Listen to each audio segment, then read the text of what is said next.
Seorang wanita bernama Rajo Verma, asal India, langsung jadi sorotan. Bagaimana tidak, wanita berusia 28 tahun tersebut menghebohkan publik dunia. Ia mengaku menikah dengan saudara kandungnya sendiri. Tak cuma satu, Rajo bahkan belak-belakan mengakui dirinya menikahi 5 orang saudaranya sekaligus. Ia bahkan sudah dikaruniai seorang anak dari pernikahannya tersebut.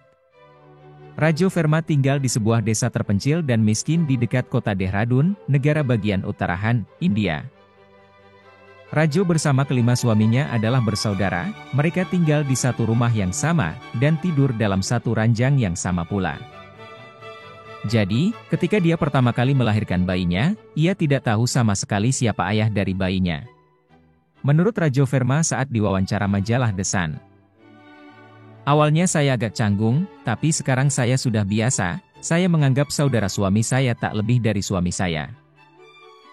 Rajo menikah dengan suami pertamanya, Gudu, dalam pernikahan Hindu, menurut adat setempat. Namun Rajo juga harus menikahi 4 saudara Gudu, mereka adalah Baiju, 32 tahun, Santram, 28 tahun, Gopal, 26 tahun, dan Dines, 19 tahun. Meskipun harus berbagi istri dengan saudaranya, Gudu tidak cemburu, dan ia berkisah mengenai rumah tangganya. Kami semua berhubungan intim dengannya, tetapi saya tidak merasa cemburu karena kami adalah keluarga bahagia, katanya. Rajo mengatakan sepenuhnya dia menerima 5 suaminya karena sebelum itu, ibunya juga menikahi 3 pria yang semuanya juga bersaudara. Mereka bergiliran berhubungan intim satu sama lain setiap malam dalam satu tempat tidur. Bahkan tidak jarang juga, Rajo melayani lebih dari 1 suami dalam satu malam. Semua orang di rumah itu tidur dalam satu selimut terbentang di lantai. Saat anaknya lahir, Rajo tidak mengetahui siapa ayah dari bayinya. Alih-alih bingung, Rajo membagikan kisahnya, dengan mengatakan, saya mendapatkan lebih banyak perhatian, dan cinta daripada kebanyakan wanita lain di dunia. Pada masa lalu, tradisi poliandri sangat luas di India. Seiring perkembangan masyarakat, tradisi ini mulai terkikis. Namun, tradisi ini masih muncul di beberapa daerah terpencil, etnis minoritas, atau desa miskin. Seorang wanita biasanya mengambil lebih dari 1 suami, dan pria yang dominan di masyarakat. Dia juga akan menikahi saudara laki-lakinya. Mereka berpoliandri, sebagai akibat dari kelangkaan perempuan di wilayahnya. Dan untuk menjaga tanah keluarga, supaya tidak terbagi ke siapapun. Para antropolog percaya bahwa kebiasaan ini berasal dari cerita epos Mahabharata di India. Cerita yang mengisahkan di dalamnya Putri Drupadi. Ia adalah putri Raja Panca yang menikah secara bersamaan dengan 5 saudara kandung untuk melestarikan tanah keluarganya.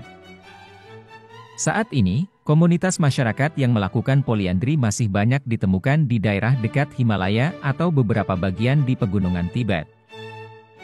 Bagi mereka, poliandri tidak hanya membantu melestarikan tanah, tetapi solusi bagi pria yang kesulitan menemukan istri.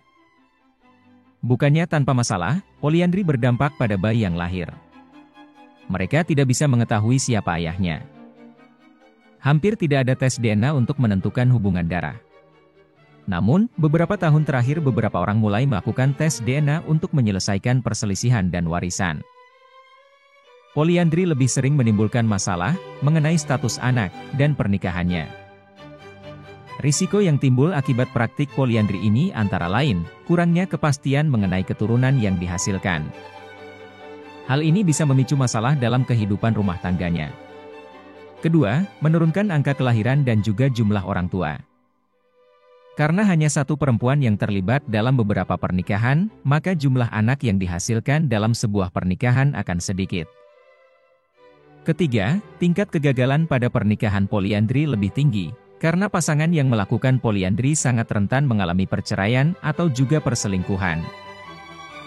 Dan bahkan yang paling mengalami kerugian dari poliandri, adalah wanita itu sendiri. Wanita berisiko tertular penyakit kelamin yang menular. Selain itu, menyebabkan rusaknya sistem reproduksi wanita, akibat tanpa henti melayani kebutuhan biologis para suami. Demikian pembahasan video kali ini.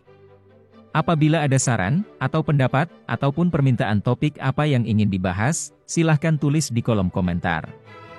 Jangan lupa, like, subscribe, dan share. Terima kasih telah menonton video ini.